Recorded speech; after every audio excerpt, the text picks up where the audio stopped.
I'm Jonathan Cunningham from Xoana Millwork.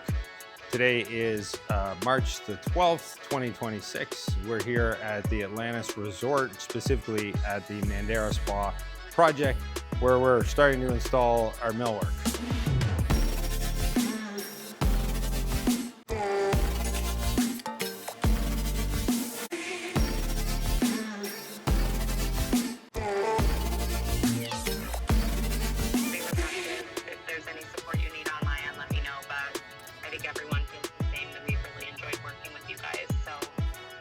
Great. I hope it goes well. I would imagine. Okay, excellent. Okay. All right, see ya. Have a good one. Thanks, Take bye. care. That went well. That was a meeting with Royal Caribbean.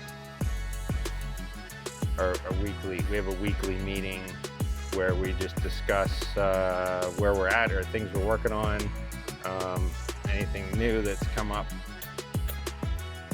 So we had a few new items that we've seen.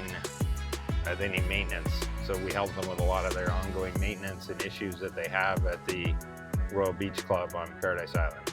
Most of our customers are hiring us because we take on the entire process, right from helping them with the design or even doing some of the design for them, all the way through procurement of where we're going to have these products manufactured, many different countries around the world.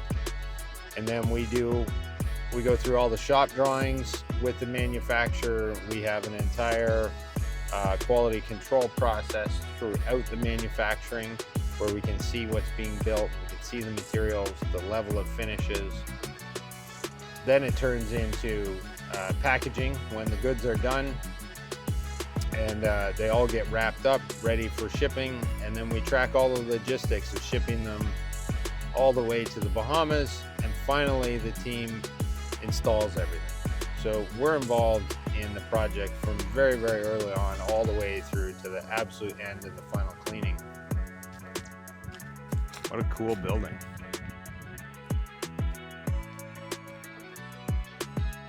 I don't know any of the history of this place, but it's just a really cool old building.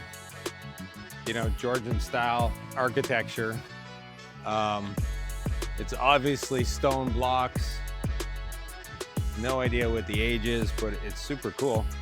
I studied the restoration of historic buildings in school, so I love these old buildings. Not even sure it's safe to go in, but let's take a look. Old as I thought it would be.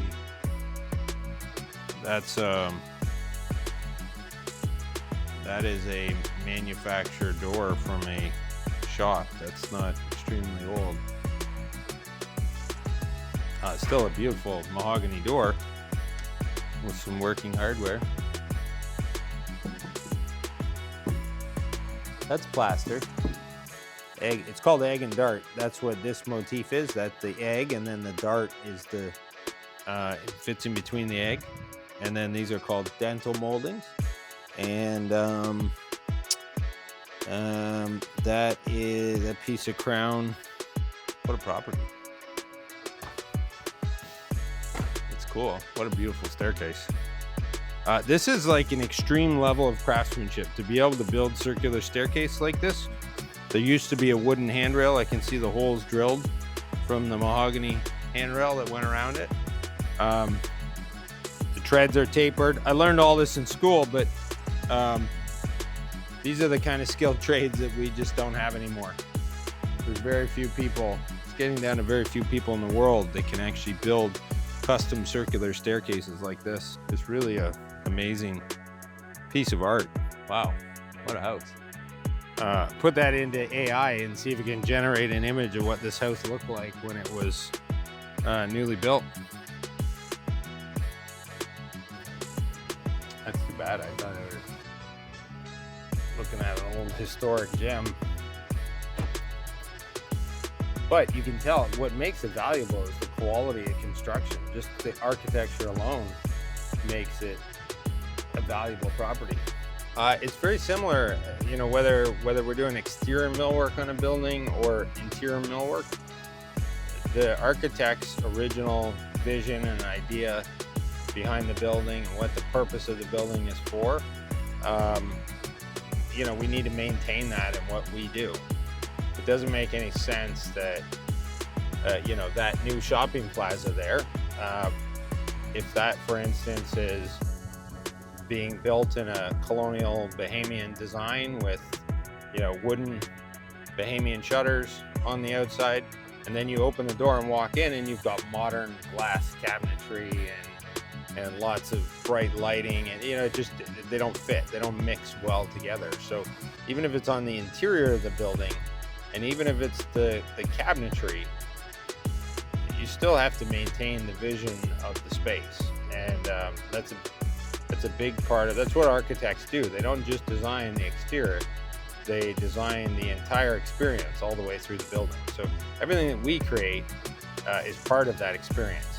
So it's very important to follow the vision, and it tells a story. Even if you don't necessarily know the reason for the building being built or the story behind it, as you walk through, you visually see these things and they stand out and they start to tell that visual story of what's going on.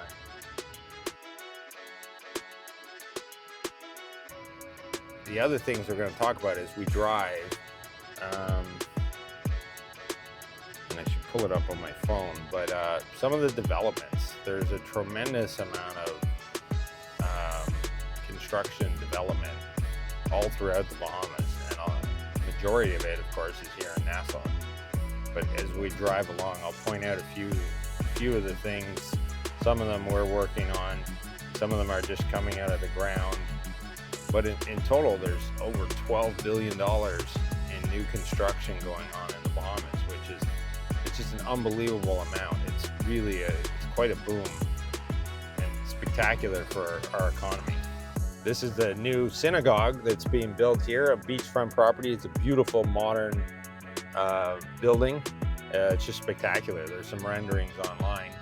And just next door, behind the screen fence, is the site for the new Baha Mar Hotel. It's a $700 million project, a 30,000 square foot convention center that's going in there, as well as, I believe it was like 70 residential units that will go along with the hotel. So they have an adjacent property right beside Scotiabank here, where they'll have all of their services, and they'll run underground across to the hotel. So that's a massive project. Just started. Local companies started putting in the pilings a couple weeks ago, and it's a 3-year build. There's a significant lack of skilled trades in the Bahamas, and so I feel like the government and the industry really needs to double down on training kids and educating them on the future in the skilled trades. It's really a great job, and having a skill is a really good, enjoyable way to live. And with this kind of opportunity here, I think it's important that we as an industry portray that, and we let people understand that, know that, and that we get better and better. And so it's just it's a fantastic time for all of that to gain some momentum and make sure that we're not behind the times. Well, I would say it's about doing things you like to do, but I can definitely tell you that being a skilled trade is a very enjoyable profession. You get to spend a lot of time outdoors and do a lot of different tasks, a lot of different projects. It's almost every day is different. It's never the same.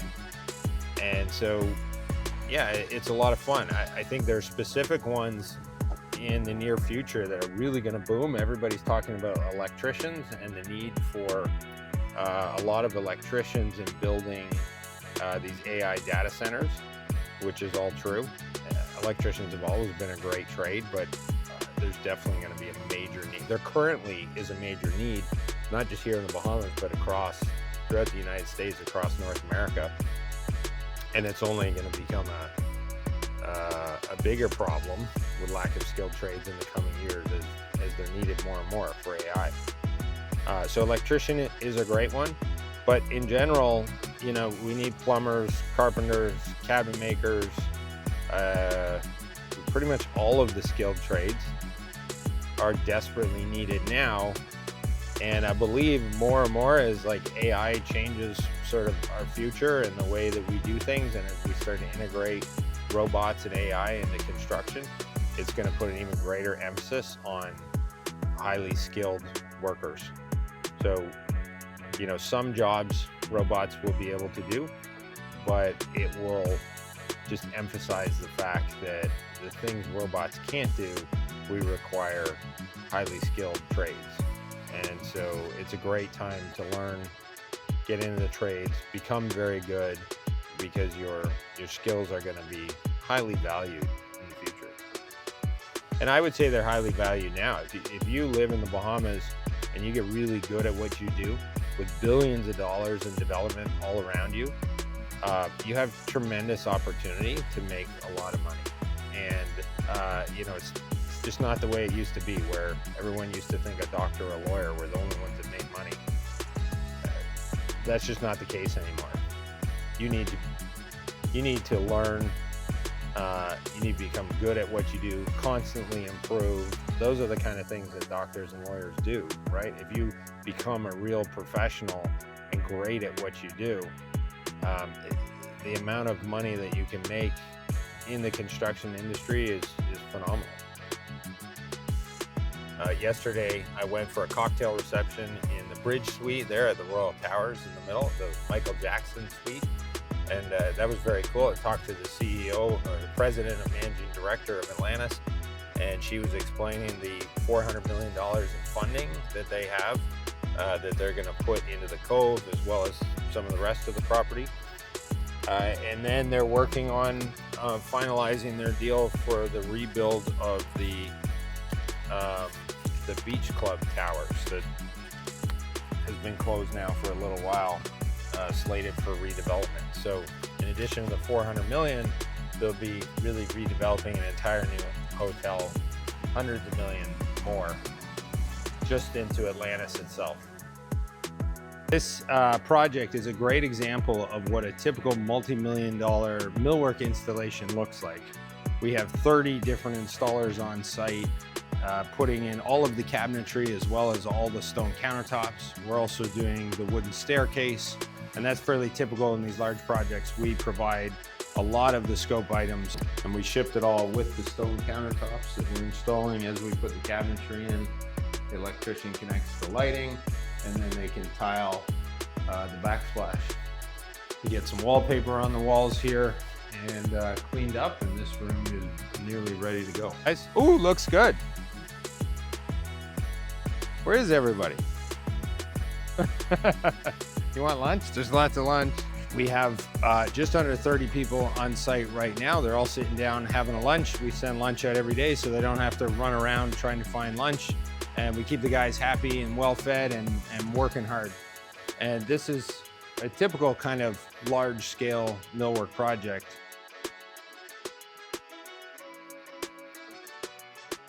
So this is like a recessed wall unit. Oh yeah. With LED lighting, and have we got the whole LED lighting transformer scenario? Oh yeah, the electrician knows. They're on that? Yeah. Okay. He was in here twice, he knows. And the next time that you see that, that will be a built-in wall unit. Yeah. And this? And this, we get it sorted out? I mean, I'm happy to explain. Anything with an X Yeah. is going to be surgically removed. Okay. Tile will be removed. Yeah. And then everything has to move over into the front of this. Right. So same plan we've always had. Yeah. Like nothing's changed. In large scale millwork projects, we're typically buying many different kinds of products from around the world. So different types of woods coming from different countries, metal products, glass, flooring, doors. All of these things are procured from different suppliers depending on their capability and skill level. We ship them around the world, often using air freight to expedite them, get them to the Bahamas quickly. And then we have this large team of installers doing granite countertops, all of the cabinetry and glass and metal installation. And this is the infamous cabinet right here that has 3, 2, to 1. it has to be modified. Yeah. Okay. But the boys are working on it. We have a plan. Even these big giant cabinets, they're really quite large. but they still broke down into components, packed into crates, and we flew them halfway around the world from the Middle East all the way to the Bahamas. And so this is typically what a large multi-million-dollar project looks like. When it's time for us to finally install, we come here with our trailers and all our tools and all of these guys. We have 6 guys here currently on work permits, helping and supervising the installation. And it's going great. Soon the Mandara spa will be complete and you can book a massage.